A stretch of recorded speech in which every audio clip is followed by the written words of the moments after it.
नमस्कार साथियों, Raj student study point YouTube channel पर आपका हार्दिक स्वागत एवं अभिनंदन है। आज हम पशुधन परिचय की पार्ट बी की 10वीं क्लास में एक नया टॉपिक लेके आए। पिछले टॉपिक्स में हमने नस्लों का अध्ययन किया था। आज का नया टॉपिक है कृत्रिम गर्भाधान।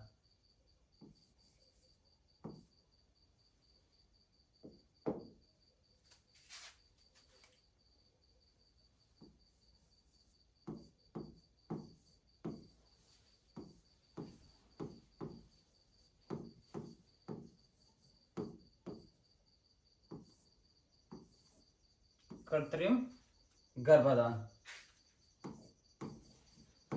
यानी एआई, आर्टिफिशियल इंसेमिनेशन, इसके बारे में जानेंगे क्या होता है।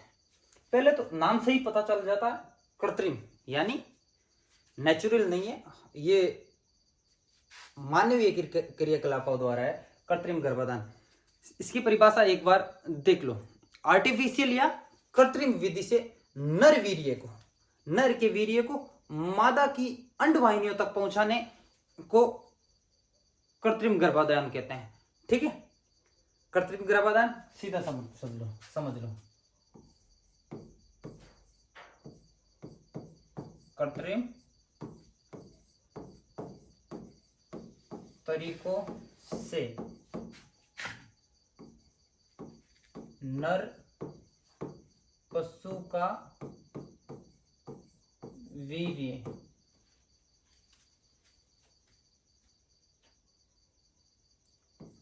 को मादा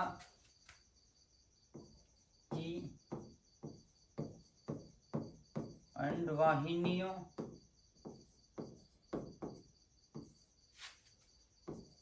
तक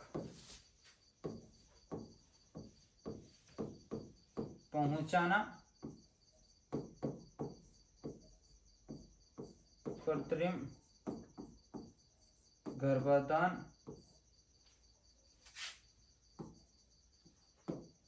कहलाता है। इसमें कुछ उपकरणों की सहायता ली जाती है, आधुनिक तरीकों से किया जाता है। ठीक है, कृत्रिम गर्भाधान आगे देख लो। इसमें हमें जानना क्या है, पहले तो कृत्रिम गर्भाधान के लाभ क्या है, सीमाएं क्या है, प्लस विधियां क्या है, कृत्रिम गर्भाधान में कौन कौन से उपकरण काम में लेते, और गंध लोड करना और कृत्रिम गर्भाधान करना। फाइनली इन्हीं चीजों का हमें समझना है। तो सबसे पहले देख लो कृत्रिम गर्भाधान। सबसे पहले एक ये चीज याद रख लेना, ये किया कब गया था, पहली बार किया गया है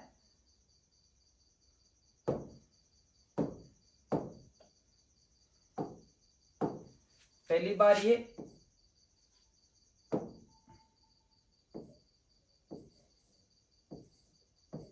1937 में किया गया। 1937 में किया गया। कहां किया गया था, भारत में एक जगह है मैसूर।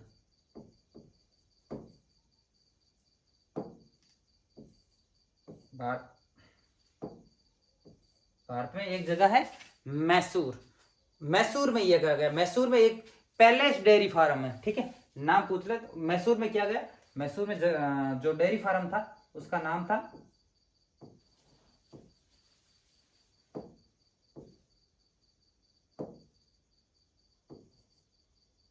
ऐसे देख लो, मिक्सअप हो गया।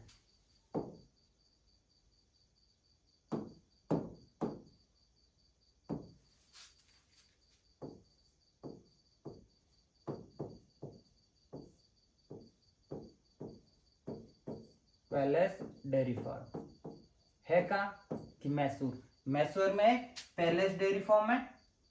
वहां इसका ये भारत में ये पहली बार वहां किया गया था। ठीक है, ये देख लो। आगे इसकी दो चीजें हमें देखनी है। लाभ,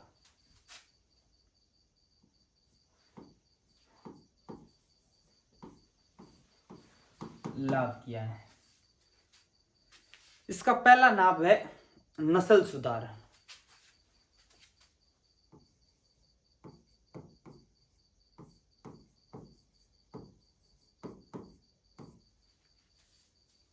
यदि कोई नस्ल 100% ब्रीड नहीं है, मतलब गिर नस्ल के गुण है लेकिन पूर्णतः गिर नहीं है, तो उसमें आप गिर नस्ल का सीमन लगा के एक प्योर मतलब एक शुद्ध नस्ल तैयार कर सकते हैं, ये नस्ल सुधार कर सकते हैं। दूसरी चीज है उत्पादन सुधार। भाई यदि कोई गाय है जिस कम दूध देती है, फिर हमें कोई बढ़िया दूध देने वाली नस्ल का सीमन लगाकर उससे जो बछड़ी पैदा होती है उसका उत्पादन बढ़ा सकते हैं, उत्पादन में सुधार कर सकते हैं। तीसरी चीज देख लो,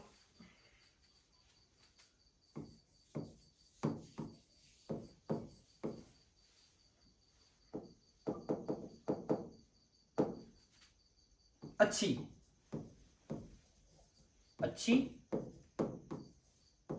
संकरित नस्ल तैयार कर सकते हैं।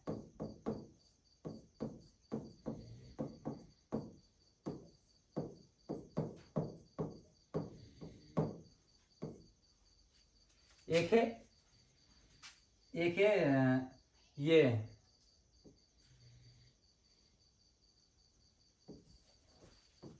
जनन संक्रमण से होने वाले रोगों पर नियंत्रण। ये सामान्य से इतने लाभ है। एक तो हम नस्ल अच्छी कर सकते हैं और उत्पादन सुधार सकते हैं, एक अच्छी संकरित नस्ल तैयार कर सकते हैं। मान लो दो नस्ल है, जैसे कि एक मान लो थारपारकर है जिसकी प्रतिरोधक क्षमता बहुत ही ज्यादा है, बीमार बहुत कम पड़ती है। दूसरी आपकी साहिवाल नस्ल है जिसका उत्पादन बहुत अच्छा होता है, दूध अच्छा होता है, ज्यादा दूध होता है। तो दोनों का क्रॉस करवाएंगे तो तीसरी नस्ल जो प्राप्त होगी उसमें क्या होगी, उसकी प्रतिरोधक क्षमता भी बढ़िया हो जाएगी, आसानी से बीमार नहीं पड़ेगी, प्लस उत्पादन सुधार हो जाएगा, दूध भी अच्छा होने लग जाएगा। ठीक है, तो हम ऐसा नस्ल तैयार कर सकते हैं। जनन संक्रमण से होने वाले रोग, जनन संक्रमण से जो रोग फैलते हैं, मान लो यदि किसी के मैटिंग से यदि रोग हो रहा है, आपस में रोग फैल रहे हैं, तो उसका हम रोग खत्म एआई कराएंगे, यदि कृत्रिम गर्भाधान करेंगे तो वापस वो जनन संपर्क में होगा नहीं, तो उन रोगों का नियंत्रण हो जाएगा, वो रोग नहीं फैलेंगे। ठीक है, आगे देख लो सीमाएं।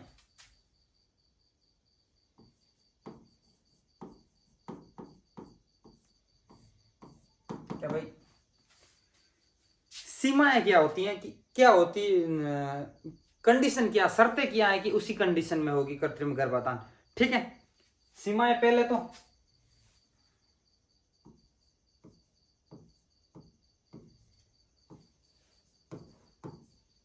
अनुभवी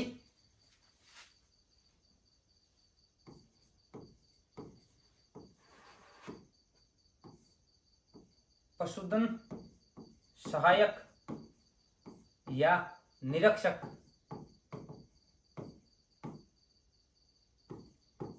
की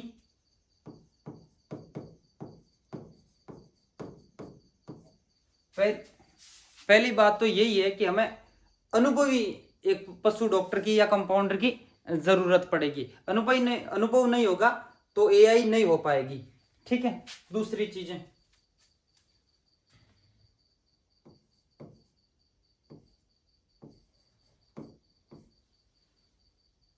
अच्छा किस्म के वीर्य का भंडारण, स्टोरेज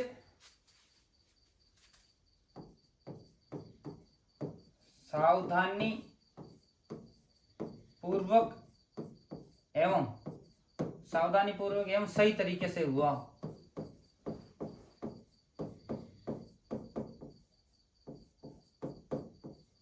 सीमन स्टोर एकदम उन्नत किस्म का होना चाहिए, प्लस उसका जो भंडारण है उसे LN2 में रखा जाना, वो एक सही तरीके से होना चाहिए कि LN2 बराबर होनी चाहिए, वरना खराब होने की चांसेस रहता है। फिर तीसरा देख लो विशेष यंत्रों की आवश्यकता।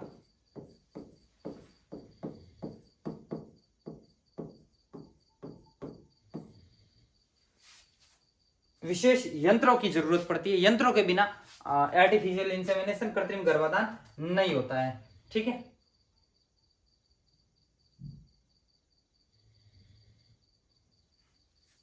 ठीक है। तीसरा पॉइंट है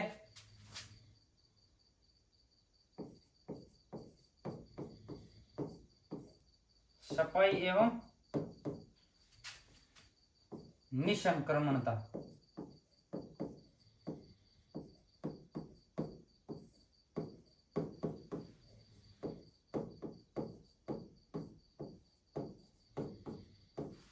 सफाई एवं निसंक्रमणता का विशेष ध्यान। आप जो उपकरण इस्तेमाल कर रहे हो वो निसंक्रमित होना चाहिए। ऐसा नहीं किसी गाय या किसी भी पशु की हमने कृत्रिम गर्भाधान किया और वापस उसे साफ नहीं किया और दूसरे को कर दिया, हो सकता है उसे कोई बीमारी हो, वो इसमें जाने की चांसेस रहते हैं। तो इसलिए सफाई एवं निसंक्रमणता का विशेष ध्यान रखना पड़ता है। ठीक है, ये लगभग इसकी सीमाएं ध्यान। आगे देख लो विधियां।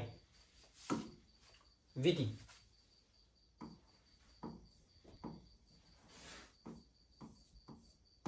एआई की विधि है। जनरली आपको दो विधियां देख लो, एक तो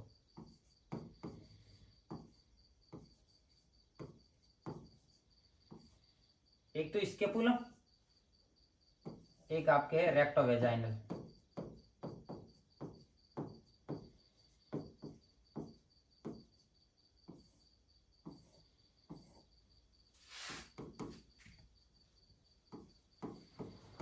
इसमें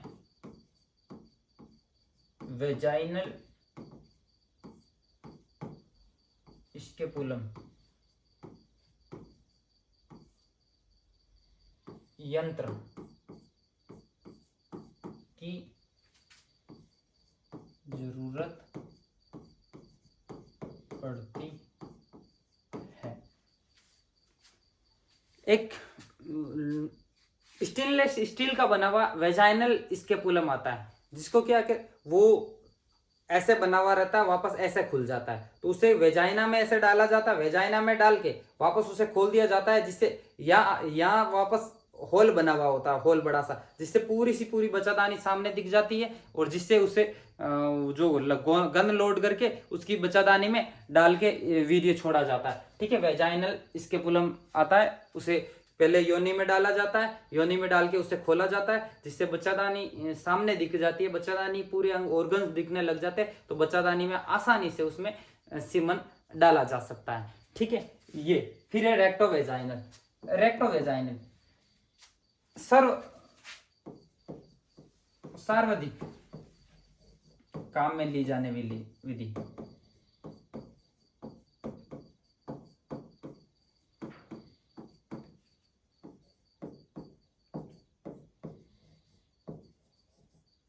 सर्वाधिक काम में ली जाने वाली विधि। इसमें क्या होता है कि सीमन लोड करके पूरा तैयार करने के बाद, गन लोड करने के बाद पशु को कंट्रोल में किया जाता है, पशु को पूर्णतः कंट्रोल में किया जाता है। उसके बाद आपके बाएं हाथ को पशु के रेक्टम में डाला जाता है। पशु के रेक्टम में डाल के पूरा का पूरा गोबर निकाल के बाद रेक्टम में से बच्चेदानी को हाथ में पकड़ा जाता है, अंगूठे और अंगुलियों की सहायता से हाथ में पकड़ा जाता है।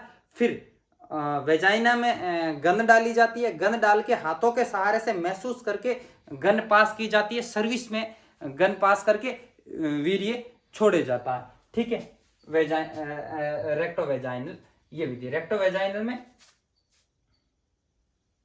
इसमें देखना आपके बायां हाथ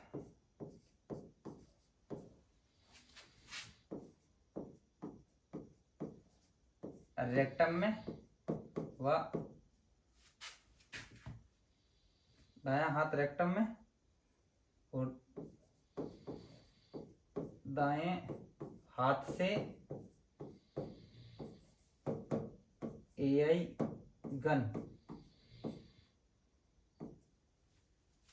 गन को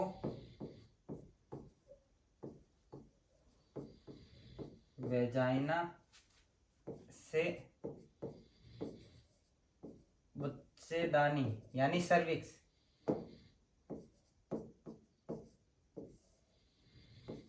के मुंह यानी सर्विक्स मुंह में डाला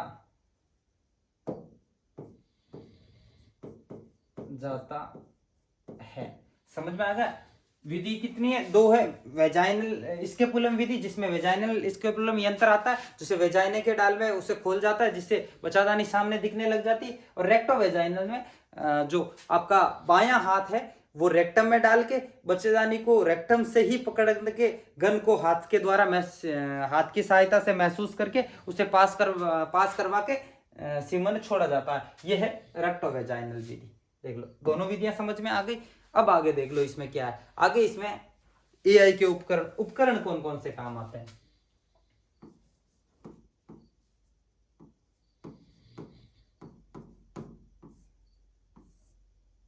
उपकरण, सबसे पहला और इंपॉर्टेंट उपकरण है 1 नंबर क्रायोजन जार। क्या होता? ये एक बर्नी के टाइप का होता जिसमें लिक्विड नाइट्रोजन भरी रहती है। क्रायोजन जार होता जिसमें Ln2 लिक्विड नाइट्रोजन भरी रहती है, और इसी के कारण इसका जो तापमान होता है, तापमान किसका? लिक्विड नाइट्रोजन, और उस जार का तापमान होता है -196 डिग्री सेल्सियस। ठीक है, -196 डिग्री सेल्सियस होता है किसका? जार का तापमान होता है। इसमें होते हैं 6 कनिस्टर, 6 कनिस्टर। Ln2 जार में 6 कनिस्टर यानी 6 कॉलम लटके हुए रहते हैं आपके। ये समझ लो टीपरा होता है, टीपरे के साइड के होते हैं जो अंदर लटके हुए रहते हैं। 6 रहते हैं, 6 में आप कितने भी सीमन भर सकते हो। 6 कनिस्टर में, और 6 कनिस्टर में रहते हैं सीमन स्ट्रा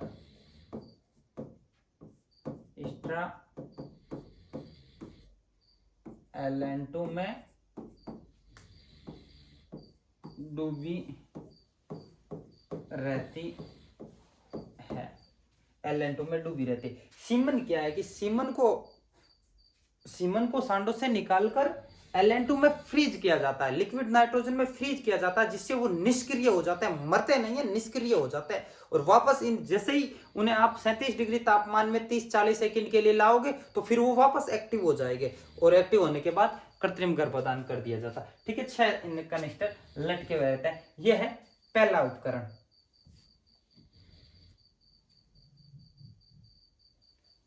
पहला उपकरण। आपके दूसरा उपकरण कौन सा है? कि दूसरा उपकरण है आपके वीर्य स्ट्रा एवं होल्डिंग फोर्सेप।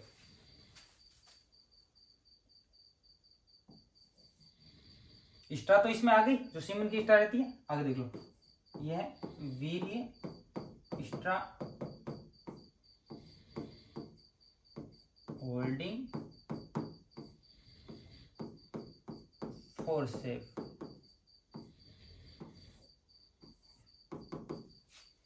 ये एक तरह का चिमटा होता है, फोर्सेप होता है, जो क्या कि लंबा होता है। इसकी सहायता से Ln2 जार में से सीमन पकड़ के निकाले जाते।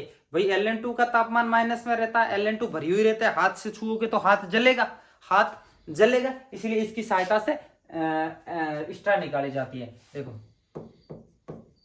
इसकी सहायता से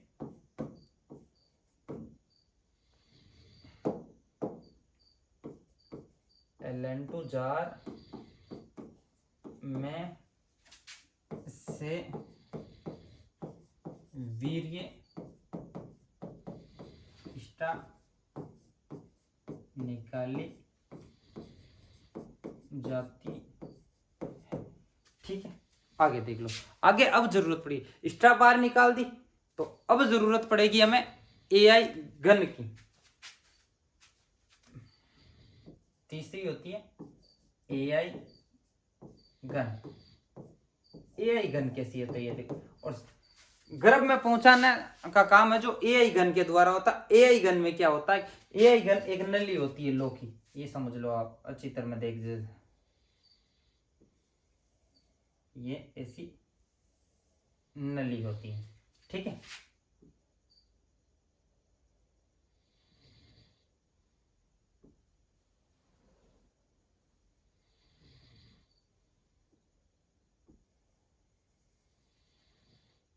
ये नली होती है, यहाँ पे लॉक लगा रहता है, ठीक है। और ये नली होती है और इसके बीच में एक रॉड होती है पतली सी,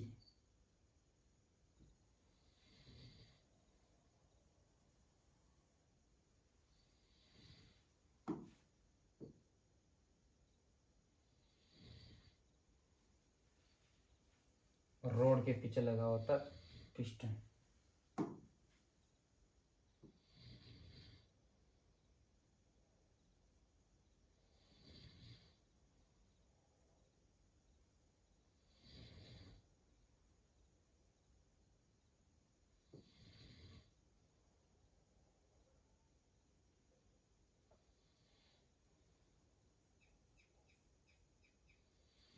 ठीक है, ये देख लो, इस आकृति की एक गन होती है जिसमें इसे कहा जाता है बैरल। ये एक नली होती है, खोखली नली होती है ये वाली, इसे कहा जाता है बैरल।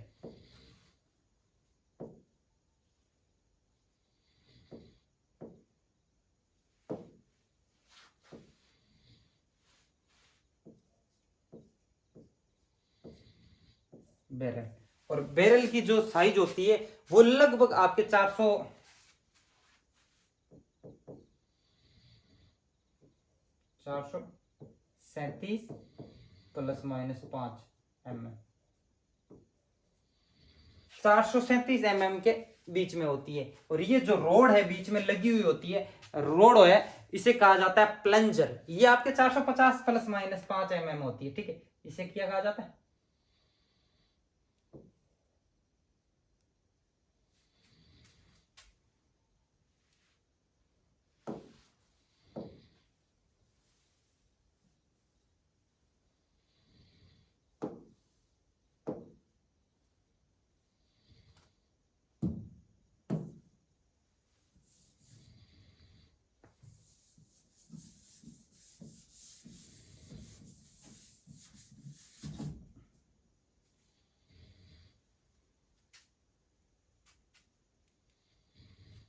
ये जो होता है इसे कहा जाता है प्लंजर। और इसकी जो लंबाई होती है वो होती है 450 ±5 mm। ये इससे थोड़ा सा बड़ा होता है, ठीक है। आपके तीसरा इसकी पार्ट है, ये है लॉक। लॉक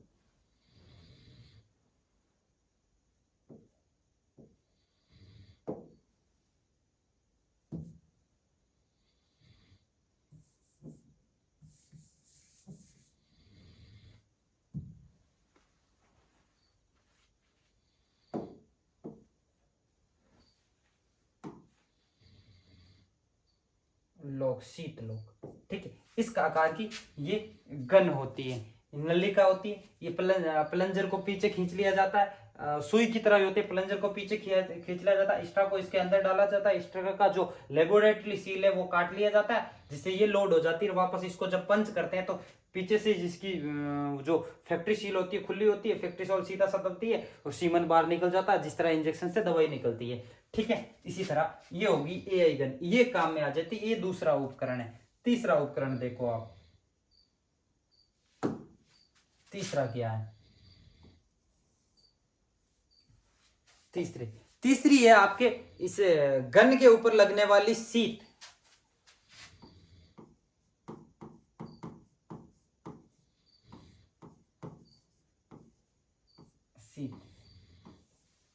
ये एक तरह से गन का जो बैरल होता है, गन का बैरल होता है, बैरल के ऊपर चढ़ाने के लिए जो प्लास्टिक की एक तरह से नली होती है, जिससे कि बच्चेदानी में गन से घाव ना हो, इसी कारण प्लास्टिक के ऊपर नली फैला दी जाती है। नली के ऊपर आगे से हल्का सा छिद्र होता है, पैकिंग लगा होता है, जिससे कि सीमन उसके अंदर बच्चेदानी में चला जाता है, कोई घाव ना हो, इसलिए प्लास्टिक शीत यूज में ली जाती है। आगे एक चौथी है जो स्लीव, प्लास्टिक की स्लीव होती है जो एआई करने वाले डॉक्टर या कंपाउंडर के हाथ में पहनी जाती है ताकि हाथ से इन्फेक्शन बच्चेदानी में ना फैले। पांचवी चीज देख लो, पांचवी चीज है आपके शीत कटर।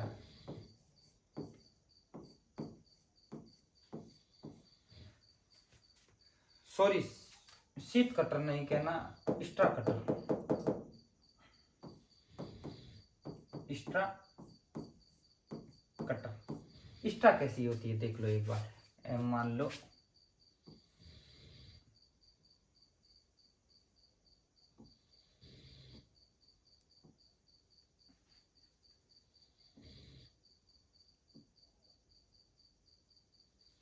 एक पतली सी रिपल होती है, पेन की रिपल होती है ना, उस साइज की एक पतली सी रिपल होती है जो आगे से बिल्कुल बंद होती है, मुआने से आगे से बिल्कुल बंद होती है। इसके अंदर वीर्य भरा जाता है और पीछे कॉटन की सील लगा देते हैं, वो लेबोरेटरी में लगती है। कॉटन की सील लग जाती है, टाइट कॉटन की, जिससे क्या होता है कि वीर्य बाहर नहीं निकलता है। और फिर जब गन में डाला जाता है तो याद रख लेना, गन में ये लेबोरेटरी वाला जो सिरा है ना, सॉरी हाँ, लेबोरेटरी वाला सिरा है वो डाला जाता है गन के अंदर, गन में के अंदर डाला जाता है लेबोरेटरी वाला सिरा।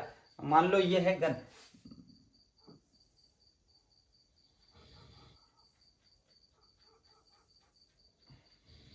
ये गन है और इसका जो ये प्लंजर है, प्लंजर को पीछे खींचा हुआ। अब ये जो खुला वाला सिरा है जिससे सीमन अंदर डालकर यहाँ कॉटन की सील लगा दी जाती, जो लेबोरेटरी में की जाती, ये वाला सिरा इसके अंदर डाला जाता है आपके ऐसे ऐसे ऐसे अंदर डाला जाता है और यहाँ से ये सील्ड होती है, इसे काट लिया जाता है और फिर यहाँ से जो सीड होती है, यहाँ कॉटन लगा होता है और आगे वीर्य भरा होता था। जब इस प्लंजर को दबाते हैं तो प्लंजर नली के मुंह में चला जाता है और कॉटन के साथ साथ आगे सरकता है और वीर्य बाहर निकल जाता है। इस तरह ये गन काम करती है, स्ट्रा होती है। ठीक है, तो स्ट्रा का जो आगे वाला सिरा होता है फैक्ट्री सील होती है, जो फैक्ट्री सील को काटने के लिए कटर की जरूरत पड़ती है, इसलिए उसे स्ट्रा कटर। एक आपके छठा है थर्मामीटर।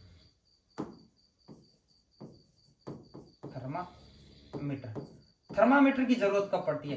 थर्मामीटर की जरूरत पड़ती है जब एआई करने के लिए स्ट्रा को LN2 से बाहर निकाला जाता है, तो उस समय उसमें जो वीर्य होता है, स्पर्म होते हैं, वो अनएक्टिव होते हैं, मतलब डिसएक्टिव होते हैं, बिल्कुल निष्क्रिय होते हैं। तो उन्हें सक्रिय करने के लिए उसे 37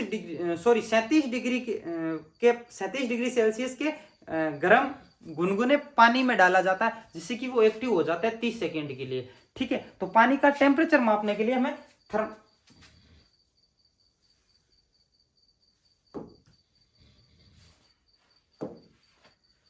पानी का टेम्परेचर मापने के लिए हमें थर्मामीटर की जरूरत पड़ती है। ठीक है, उपकरण देख लो, एआई के उपकरण मैंने बताया था।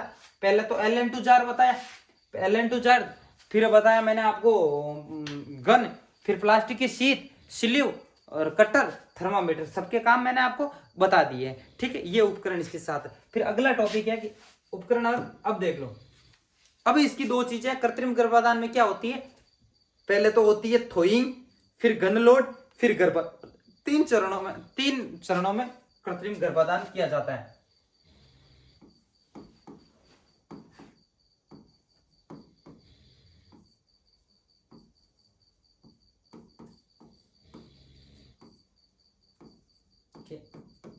चरण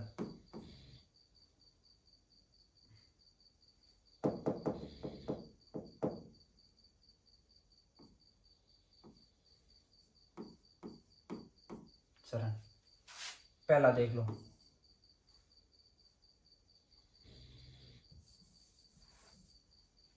पहला है आपके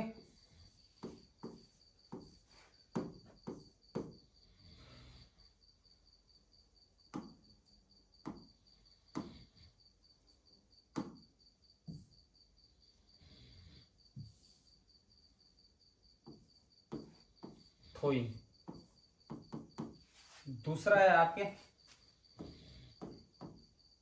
गन लोड और तीसरा है आपके गर्भाधान। दान। ठीक है,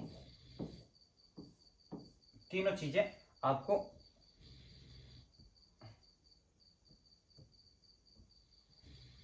समझा देते हैं। ठीक है, ये लास्ट, इसके बाद ये पूरा हो जाएगा टॉपिक। पहले है थ्रोइंग। थ्रोइंग में क्या कहा जाता है, जो आपकी स्ट्रा है,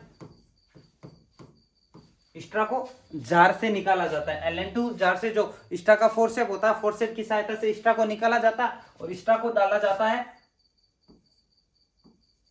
37 डिग्री सेल्सियस पानी का जो टेम्परेचर, इस टेम्परेचर पानी में डाला जाता है। कितने के लिए? 30 सेकेंड के लिए। 30 सेकेंड के लिए उसे कहते हैं थ्रोइंग। होता क्या है थ्रोइंग से, होता क्या, मैंने अभी आपको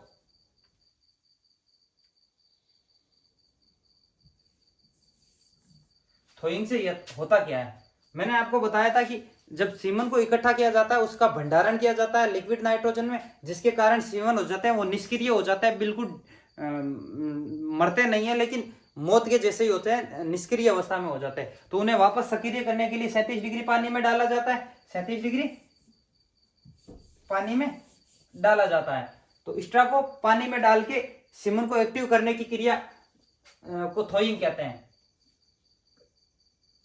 इससे शुक्राणु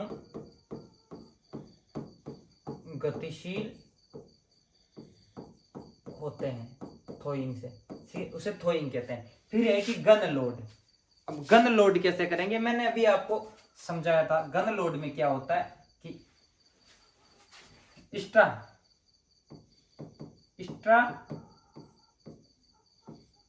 के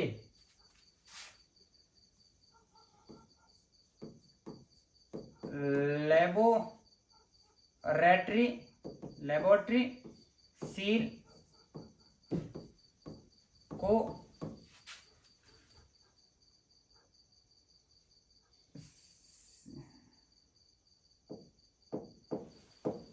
सील वाले सिरे को गन में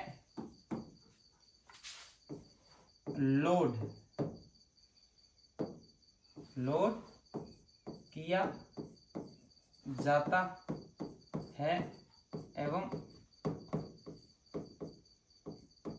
फैक्ट्री सील को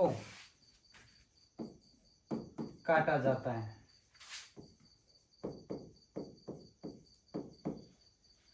जो सीमन है, जो हमने पानी में डाला, थ्रोइंग हो गई, सीमन पिघल गया, तो उस वापस स्ट्रा को निकालेंगे, स्ट्रा को झटकेंगे, जिससे कि वो बाहर पानी चिपका हुआ वो साफ हो जाए, या उसे कपड़े से पोंछ के वापस। मैंने आपको बताया था दो सिरे होते हैं, जो एक तो फैक्ट्री वाला सिरा जो बंद होता है, दूसरी जो लेबोरेटरी का सिरा होता है, जिसके पीछे कॉटन डाला जाता है सीमन भर के। तो जो कॉटन डाला हुआ सिरा है वो गन में ऐसे डालेंगे,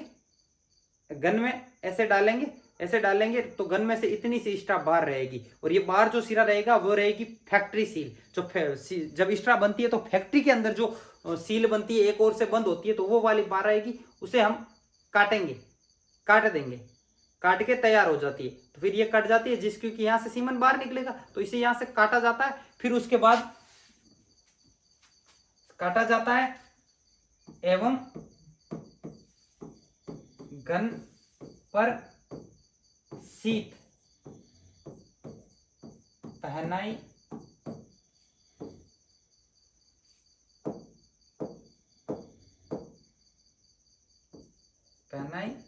जाती है। अब देखो, उसके बाद काट दिया, काटने के बाद एक प्लास्टिक की शीट आती है, नली आती है, कवर आता है, जो गन के ऊपर पहना गन के बैरल के ऊपर पहनाया जाता है। बैरल के ऊपर ऐसा का ऐसा पहना दिया जाता है। उसके ऊपर एक पैकिंग लगा होता है, एक रबर का, तो उसके ऊपर लग जाता है, उसके ऊपर छिद्र होता है, जिससे कि सीमन बाहर निकल जाता है। तो ये हो गई गन लोड। ये गन लोड करने का तरीका, गन लोड हो गई।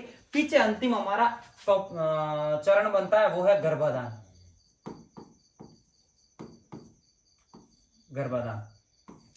अब देखो, जो कृत्रिम गर्भाधान किया जाता है वो जनरली यदि पशु सुबह हीट में आया है तो शाम को किया जाता है, और यदि पशु शाम को हीट में आया है तो वापस सुबह किया जाता है। ठीक है, दूसरे दिन सुबह किया जाता है। तो ये इसके जो चरण है।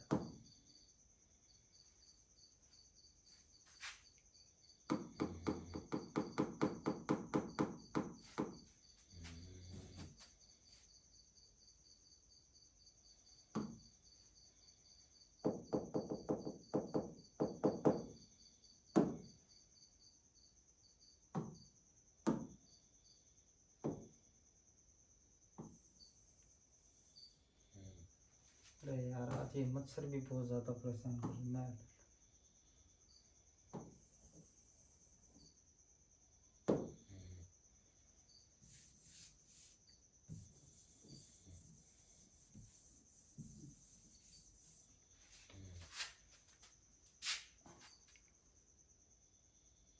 अब देख लो गर्भाधान में क्या होता है। गर्भाधान में आपको जो लोड की हुई गन होती है वो अब जो इसमें सीमन होता है वो गर्भ में पहुंचाना होता है, अंडवाहिनी में पहुंचाना होता है। तो उसके लिए सबसे पहले तो पशु को कंट्रोल में किया जाता है, पशु को कंट्रोल में।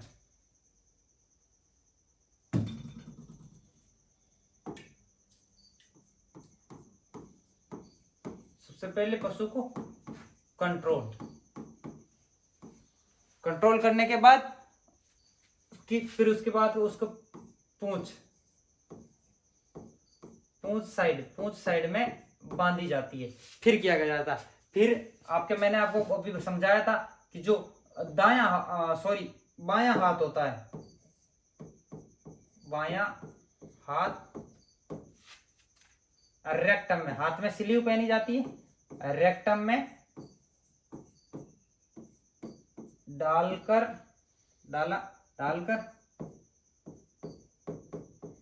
गोबर निकाला जाता। फिर हाथ से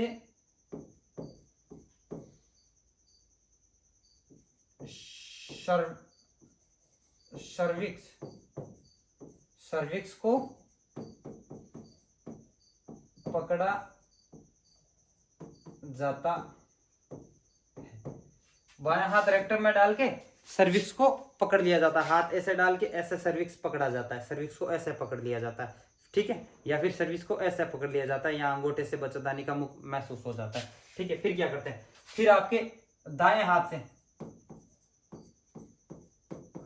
से लोड गन को 45 डिग्री का कोण बनाकर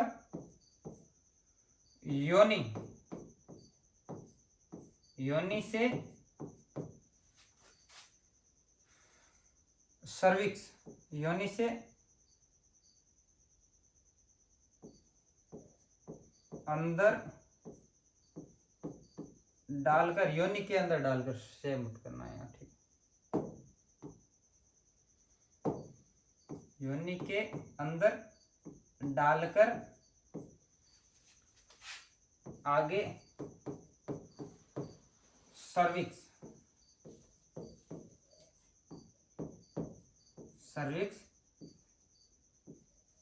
के मुंह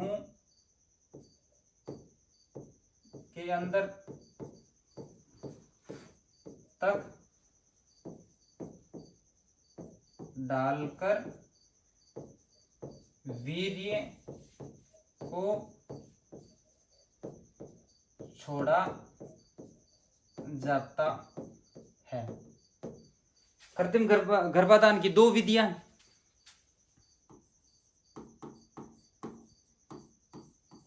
वेजाइनल स्केपुलम, वेजाइना को खोल दिया जाता है, जिससे बच्चादानी अंदर दिखने लग जाती है। वो जैसे ही अंदर लगा के ऐसे करते हैं तो खुल जाती है, ठीक है। जबकि जो रेक्टोवेजाइनल में तो उसका बायां हाथ है वो तो डालेंगे अंदर डालेंगे, किसके, रेक्टम के अंदर गोबर निकाल के डालेंगे। फिर बच्चादानी को ऐसे पकड़ेंगे, बच्चादानी को पकड़ने के बाद उसका जो वेजाइना होती है, वेजाइने से गन 45 डिग्री का कोण बनाकर ऐसे चढ़ाई जाती है और फिर अंदर डाली जाती है, और महसूस करते हुए यहाँ ऐसे पकड़ा रहता है, यहाँ बच्चादानी का मुख रहता है, तो मुख के पास तक ले जाके उसे लोड किया जाता है, बच्चादानी के मुंह के अंदर ले जाया जाता है और वहां सीमन छोड़ दिया जाता है। और ये सारा प्रोसेस है, ये कृत्रिम गर्भाधान कहलाता है।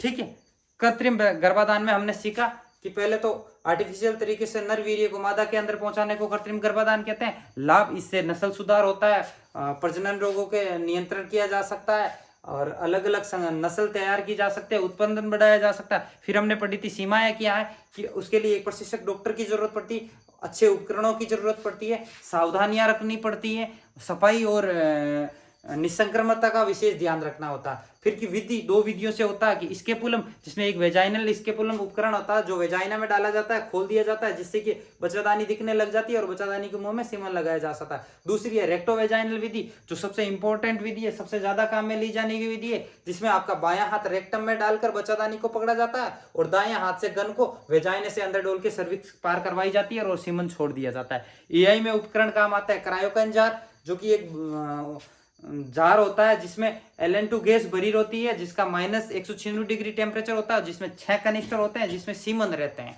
ठीक है, सीमन रहते हैं। फिर दूसरा हमने कहा था कि वीर्य स्ट्रा होल्डिंग फोर्सेप, स्ट्रा को पकड़ने के लिए एक फोर्सेप होता है जिससे कि Ln2 जार से फोर्सेप की सहायता से स्ट्रा को बाहर निकाली जाती है। उसके बाद जरूरत पड़ती है एआई गन की, एक इंजेक्शन की तरह से लोहे की गन होती है जिसमें एक आगे लंबा बैरल होता है, हैंडल लॉक लगा होता है और पीछे एक प्लेंजर लगा होता है जो उसके दबाने से इंजेक्शन के पिस्टन की तरह काम करता है। फिर आगे जरूरत पड़ती है प्लास्टिक की शीट की, जो कि गन के ऊपर चढ़ती है, कवर का काम करती है। फिर स्लीव की, जो कि हाथ में पहनी जाती है ताकि हाथ से कोई इन्फेक्शन ना हो अंदर। फिर जरूरत पड़ती है एक स्ट्रा कटर की, क्योंकि स्ट्रा के जो फैक्ट्री सील को ऊपर से काटा जाता है उसके लिए स्ट्रा कटर की जरूरत पड़ती है। फिर पड़ती है थर्मामीटर की, पानी को जब थ्रोइंग करेंगे तो पानी का टेम्परेचर चेक करना है 37 डिग्री सेल्सियस, उसके लिए थर्मामीटर की जरूरत पड़ती है। फिर हमने देखो, फिर पूछते थे कि कृत्रिम गर्भाधान के चरण, 3 चरण होते हैं। पहला थ्रोइंग, फिर गन लोड और फिर आपके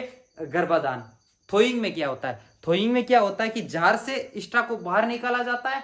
स्ट्रा से बाहर निकालकर जो सीमन होते हैं, जो निष्क्रिय होते हैं, उन्हें सक्रिय करने के लिए 37 डिग्री के गर्म पानी में 30 से 40 सेकेंड के लिए अंदर छोड़ा जाता है, जिससे सीमन एक्टिव हो जाते हैं। फिर इसे कहते हैं थ्रोइंग। जो सीमन को एक्टिव करने का तरीका है पानी में डालकर, उसे थ्रोइंग कहा जाता है। फिर रहता है गन लोड, स्ट्रा को वापस बाहर निकाला जाता है, अच्छे से पहुंचा जाता है। फिर उसका जो लेबोरेटरी सीरा है, लेबोरेटरी सील है, उसको गन के अंदर डाला जाता है और ऊपर जो फैक्ट्री सील है उसे काटा जाता है। काट के अच्छे से उसके ऊपर शीत लगाई जाती है। शीत लगाते समय ध्यान रखा जाता है कहीं सीमन लीक ना हो और बराबर लगो, और शीत लॉक हो जाती है। और जो शीत लगाने तक की प्रक्रिया को कहा जाता है गन लोड। गन में सीमन डाल के शीत से कवर करके तैयार करना गन लोड कहलाता है। फिर आता है भाई कि गर्भाधान। गर्भाधान में सबसे पहले पशु को कंट्रोल किया जाता है, पूंछ को साइड में बांधा जाता है या किसी को पकड़वाया जाता है। फिर अपने दाएं हाथ को, जो आपका सॉरी दायां नहीं बायां, जो आपका बायां हाथ होता है, बायां हाथ को रेक्टम में डाला जाता है, गोबर निकाल के सर्विक्स को अच्छे से पकड़ा जाता है। फिर दायां हाथ के 45 डिग्री का गन का कोण बना के वेजाइना में प्रवेश करवाया जाता है, जिससे वेजाइना में प्रवेश करके फिर हाथ के सारे सर्विस यानी बच्चादानी के मुंह तक ले जाया जाता है। और मुंह के 3 कोर्ट होते हैं, 3 दरवाजे होते हैं। आपको इतना डीपली नहीं जानना है। बच्चादानी के मुंह के अंदर तक जो गन होती है उसे पार करवा के सीमन अंदर छोड़ दिया जाता है। ये आज की क्लास में हमने कृत्रिम गर्भाधान का पूरी तरीके से टॉपिक पढ़ लिया। ठीक है, आज की क्लास में इतना ही। मिलते हैं नेक्स्ट क्लास में, तब तक के लिए धन्यवाद।